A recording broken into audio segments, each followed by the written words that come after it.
हमारे बीच में राजयोगी ब्रह्मा कुमार BK सुरेश भाई जी बैठे हैं।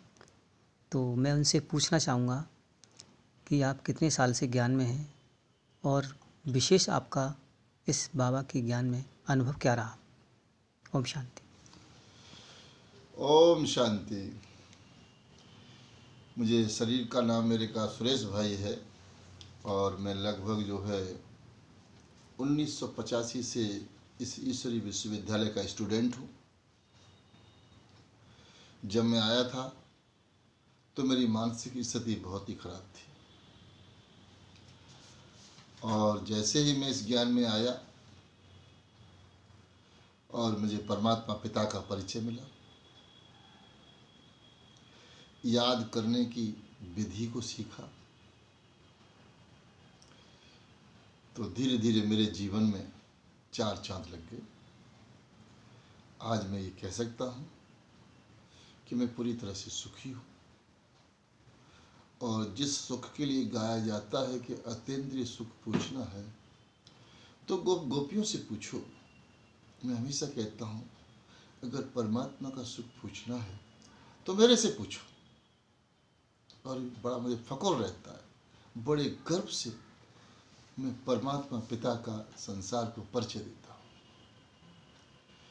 क्योंकि संसार में हर एक मनुष्य आत्मा का लक्ष्य होता है कि मैं सुखी हो जाऊं, जिसके लिए हर मनुष्य आत्मा सभी प्रकार के प्रयास करती है। हम देखते हैं कि बचपन से हम बच्चों के प्रति बहुत सिंसियर होते हैं, बच्चों को स्कूल भेजते हैं और ये विचार रहता है कि बच्चे हमारे पढ़ जाएंगे तो हमारे बच्चों का जीवन भी सुखी हो जाएगा और हमारा जीवन भी सुखी हो जाएगा।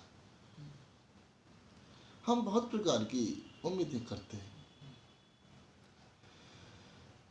लेकिन हम देखते हैं कि पढ़ने के बावजूद भी आज हमारे युवा, अगर किसी को पूछा जाए कि आप सुखी हो तो वो भी कहेंगे हम बेरोजगार हैं, हमारे पास कहाँ सुख है। अगर कोई रोजगार सहित भी है तो वो और समस्याओं से घिरा हुआ है। संसार में कोई ऐसा नहीं है, चाहे भले वो बेरोजगार हो या रोजगार वाला हो या बिजनेस वाला हो या सर्विस वाला हो या राजनेता हो या धर्म नेता हो, हर एक से पूछा जाए कि आप सुखी हो तो सिर हिलाएगा कि नहीं। तो हालांकि ये सुखी होने का तरीका क्या है, क्योंकि हम सब इसी होड़ में लगे रहते हैं, इसी दौड़ में लगे रहते हैं कि हम सुखी हो जाए।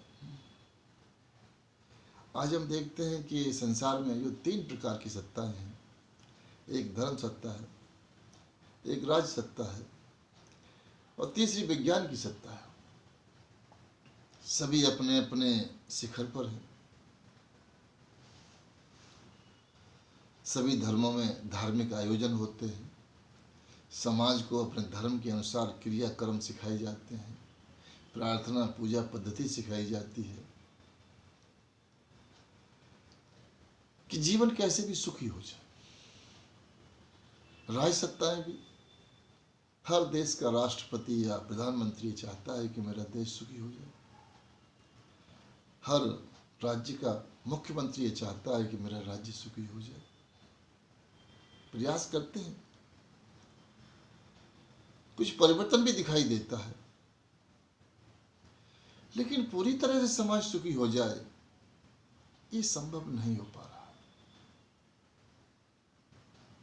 हम आए दिन सरकारें बदलते रहते हैं कि अभी ये पार्टी की सरकार है, इसमें दुख है, तो अगली पार्टी की सरकार आ जाएगी तो सुखी हो जाएंगे, लेकिन वो भी संभव नहीं होता।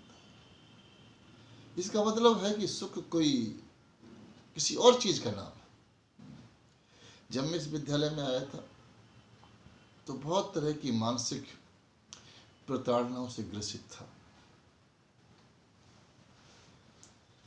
और मैं सुख को ढूंढ रहा था। गीता पढ़ता था, परमात्मा के प्रति श्रद्धा भी थी, लेकिन कोई परिचय नहीं था।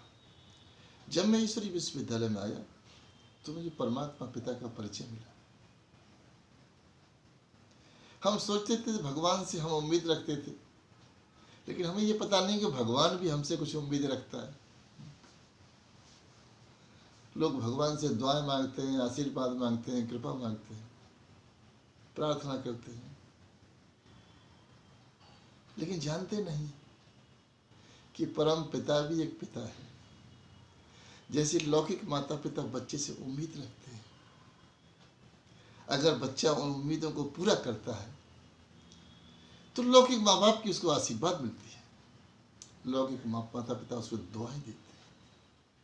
इसी तरह से अगर हम परम पिता परमात्मा की भावनाओं को पूरा करते हैं, उसकी अपेक्षाओं को पूरा करते हैं, तो हमें परमात्मा से दुआएं प्राप्त होती हैं, परमात्मा से आशीर्वाद मिलती है और जीवन में एक चार चांद लग जाते हैं। जीवन इतना सुखी हो जाता है जिस सुख की कोई सीमा नहीं। इसे कहते हैं अतीन्द्रिय सुख। इसलिए मेरा सबसे ये निवेदन है कि हम सभी कारोबार भी करें, बिजनेस भी करें, सर्विस भी करें, जो भी जहाँ भी जैसे भी हैं, किसान भले खेती करें, सब कुछ भी कर सकते हो आप, अच्छा हो, लेकिन 24 घंटे में 1 घंटा अपने उस पिता के लिए भी दो, उसका परिचय भी लो, उसको पिता स्वीकार भी करो, क्योंकि सुखी होना आपके जीवन का टारगेट है।